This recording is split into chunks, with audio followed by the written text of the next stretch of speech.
How to score band 9 in IELTS examination. Is it possible? What needs to be spoken to get an amazing hold of the speaking style that can appeal to your examiner? In today's video, I'm going to share 10 such phrases which, if you use, can surely bring a remarkable change. Besides, it's going to help you land your desired band score in IELTS. Hi, my name is Arindam, your English communication coach, and I welcome you all. If you are new to this channel, do press the bell icon and subscribe to this channel so that you never miss any update. So without any further ado, let's get started. Number one phrase in the list is, "That's an interesting question." Whenever you start giving your answer by using this phrase, it helps you to buy some time for yourself. It is also going to give you enough time to think about the sentence or an idea that you can speak after it to support your answer. That's an interesting question. Whenever you use this phrase, put a little emphasis on the word interesting. For example, that's an interesting question. Because when you do so, it gives you at least 5 or 6 seconds of time bandwidth to think about your answer effectively. For instance, that's an interesting question. I was pondering over it and I think that's my point of view.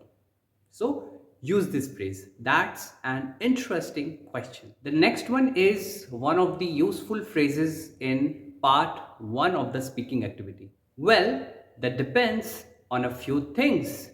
This is quite an important phrase, and you need to use this phrase when, for the same situation, you can think of multiple answers. You can think of multiple consequences. Let's take an example. If the question is, where do you plan to go for your vacation? And you can use this phrase. Well, that depends on many things. Because when you say so, it gives you an opportunity to bring 2 or 3 supporting statements to support your answer. There cannot be any fixed, dedicated solution for this particular question. Using this phrase will allow you to borrow some time and speak strategically. Use this phrase wisely.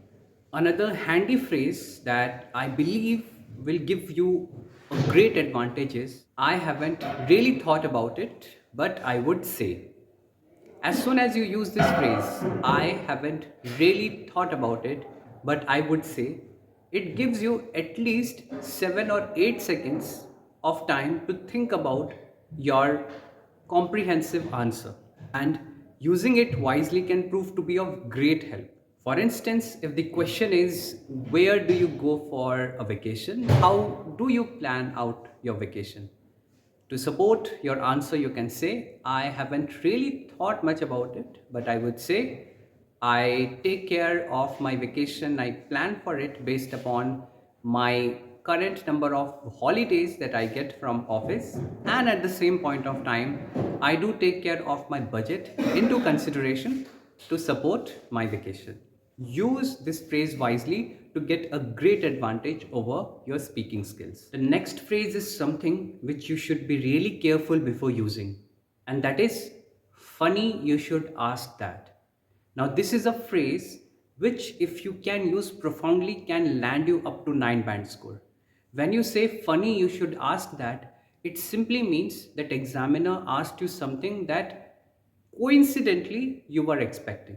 For instance, theme is going about friendship and you were expecting a question on, "Why do you consider your friend to be your best buddy?" And the examiner immediately asked you this question. To be of your surprise, then you can use this phrase, "Funny you should ask that." Here, funny doesn't mean that the question is funny. Here, funny simply means that coincidentally the examiner asked what you as a candidate thinking of being asked. Use this phrase wisely. Funny you should ask that. Another gem of a phrase in today's collection of phrases is, "Looking back, I would say." Looking back, I would say, is a phrase which helps you to share a past experience or an incident that happened to you. For example, if the question is, "Did you enjoy your horse riding exercises?" You can simply take some time to ponder and say, looking back, I would say, yes, I enjoyed my horse riding lessons. They were quite astounding. Astounding means amazing. Looking back, I would say, use this phrase wisely when you have to share your experience or something of past. Next phrase in the list is find my feet. It is quite an important phrase for you to use. Find my feet means to get familiarity with a situation steadily over a period of time. Find my feet. For example, when I started my job, it was quite difficult to find my feet. However, over a period of time, out of habit, I learned things, and now things are quite hassle free and smooth for me. Find my feet. Find my feet means to get that familiarity with the situation over a period of time steadily. Another gem of a phrase that you can use to support your answer is leaps and bounds. Leaps and bounds means ups and downs, good or sorrowful moments in life. Now, for instance, if the question is, how was your first job experience? You can simply say, well, if I were to say share my experience, then my first job experience was filled with a lots of leaps and bounds. But over a period of time, I buckled up and put in charge of the work that I do. Next phrase in the list is before long. Now, it may sound that before long means we are talking about something at extended length, but no.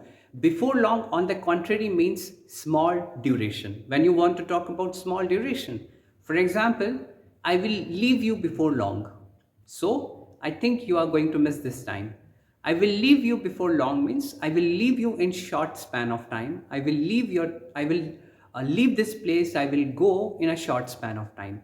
Before long, use this phrase wisely when you have to give answer. If you can use it carefully, it will surely land you up the desired band score. Before long means short duration. Set in their ways. It's a phrase which you can use to talk about situations where people do not want to change. They love to follow their old, archaic, conventional methods, set in their ways. For example, my boss doesn't want to upgrade the technology because he sets his own ways. He wants to still work upon the conventional techniques that he was using before COVID. Set in their ways. Use this phrase wisely. You can also say that earlier days before COVID, the way people used to work were different, but now people have changed their set of ways so that they can adopt to this new environment. Set in their ways means old pattern of work, your existing pattern of work, which you do not want to change, which people do not want to change. Set in their ways. The last phrase in the list is cost an arm and leg. Now, it is something which you can use to talk about an expensive thing.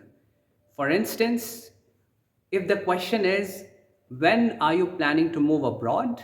You can simply say, I know that it's going to cost me an arm and leg. However, I'm trying my level best to be in foreign county as soon as possible.